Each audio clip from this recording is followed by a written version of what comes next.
হয়তো আমরা এখন একটা ফিতনার যুগে ঢুকে গেছি, আমরা একটা ফিতনার যুগে ঢুকে গেছি। আল্লাহ পাক জানে এই পরিস্থিতি ভবিষ্যতে কত দুরবস্থায় পরিণত হবে। এক হচ্ছে আমাদের জীবন, আরেক হচ্ছে আমাদের আকীদা, আরেকটা আমাদের আখলাক। এই তিনটা জিনিস আমাদের জীবনে গুরুত্বপূর্ণ। এই তিনটা জিনিসের মধ্যে সবচেয়ে গুরুত্বপূর্ণ হচ্ছে আমার আকীদা। কেন? কারণ আমার এই পৃথিবী 60 বা 70 বা 80 বছরে, আমার পৃথিবী এটা শেষ হবে আমার মৃত্যুর মাধ্যমে। আমার মৃত্যু মানে কিন্তু আমি শেষ হয়ে যাওয়া না, আমার মৃত্যু মানে আমার স্থান পরিবর্তন করা। মায়ের পেটেও ছিলাম, জীবিত ছিলাম। মায়ের পেটে কি আমি মুর্দা ছিলাম? জীবিত ছিলাম। আপনি কখনো চিন্তা করে দেখেছেন আমি শ্বাস নিতাম কেমনে আমার মায়ের পেটে?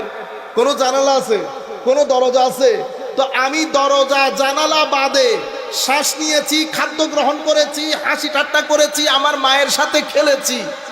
আমার মায়ের পেট তথা কবর, এটা একটা কবর। তো এই কবর হয়ে আমি দুনিয়ার মধ্যে এসেছি, প্রত্যেকে উপরের জগৎ থেকে। ঠিক সেভাবে আবার মাটির পেট হয়ে আমি আখিরাতে ঢুকবো। মাটির পেট যেটা, সেটার মধ্যেও দরজা জানালা নাই। কিন্তু আপনি কি মারা যাবেন? যেই অর্থে আপনি মরে যাবেন চিন্তা করতেছেন, সেই অর্থে পৃথিবীর কোনো মানুষের মৃত্যু নাই।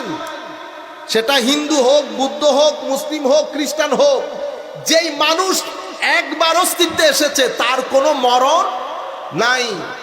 সে ওখান থেকে এখানে, এখানে এখানে তার কর্মকাণ্ড, সেই কর্মকাণ্ডের উপরে কবর, কবরের পরে হাসর।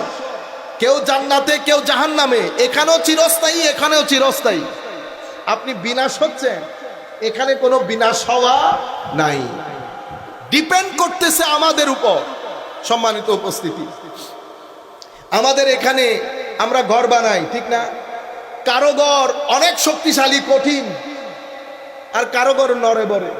ঘর যেটা নড়ে বড়ে, ঘর যেটা নড়ে বড়ে, সেটা আমাদের চোর ডাকাত যে সমস্ত লোকজন আছে তাদের জন্য ইজি না, তাদের জন্য ইজি। তো বাইত, ঘরকে বলে আরবিতে কি? বাইত, ঘর। তা আমার আল্লাহ কোরআনে পাকের মধ্যে বলেছেন, ইন্না আওহানাল বুয়ুত লাবাইতুল আনকাবুত। সবচেয়ে জীর্ণশীর্ণ ঘর হচ্ছে কার? মাকড়সার। পৃথিবীর মধ্যে সব প্রাণী ঘর করে, মাকড়সাও ঘর করে। আপনি মাকড়সার ঘর এমন, আঙ্গুলের ইশারা দিলে ঘর শেষ, আঙ্গুলের ইশারা দিলে ঘর শেষ। ইন্না আওহানাল বুয়ুত লাবাইতুল আনকাবুত। তা আমার আল্লাহ বলছেন, হে আমার বান্দা, কবরের ঘরটাকে তুমি এরকম জীর্ণশীর্ণ করে ফেলিও না। এটা অনেক কঠিন একটা ফিলসফি। আপনারা এখানে বুঝতে পারতেছেন না কেন জানেন? মুসলমানের ঘরে জন্মগ্রহণ করেছেন। পৃথিবীর মধ্যে আমি যখন কিছুদিন আগে আফ্রিকার একটা দেশে, মানে আমেরিকা, ক্যারিবিয়ান কান্ট্রি একটা দেশে, ওয়েস্ট ইন্ডিজের পাশে, ওয়েস্ট ইন্ডিজ ওই যে ক্রিকেট খেলে না ওয়েস্ট ইন্ডিজ, ওয়েস্ট ইন্ডিজের পাশে মানুষ হক তালাশের জন্য, মানে শান্তিটা কোথায়, সত্যটা কোথায়, কে আমাকে সত্যের দিশা দেবে, মানুষ সত্য তালাশের জন্য কেউ দেশ ছেড়েছে, কেউ পরিবার ছেড়েছে। এক ভদ্রলোকের সাথে আমার পরিচয় হয়েছে, তাকে জিজ্ঞেস করলাম আপনার দেশ? সে বলতেছে আমার দেশ ওয়েস্ট ইন্ডিজ। এখানে কেন চলে এসেছেন? তো এখানে চলে এসেছি আমার কিছু বন্ধু, তারা ইসলাম কবুল করেছে, দে বিকেম মুসলিম। আমি পরিবারের সাথে ভালো লাগতেছিল না আমার। আপনি চিন্তা করতে পারবেন, পরিবার পরিজন ছেড়ে দেওয়া, মা বাবা ছেড়ে দেওয়া। কেন? তার কিছু বন্ধু বান্ধব মুসলমান হয়েছে, সেই বন্ধু বান্ধব গুলা একটা মসজিদ বানিয়েছে, 4-5 জনে মিলে মসজিদ চালায়। সকালবেলা উঠে আয় হায় মসজিদকে পরিষ্কার করে, আজান দেয় একজন, মাইক নাই, নিজেরা আজান দিয়ে নিজেরা নিজেরা নামাজ পড়তেছে। আমরা মসজিদে আসি, আপনি পুরো বিষয়টা চিন্তা করে দেখেন।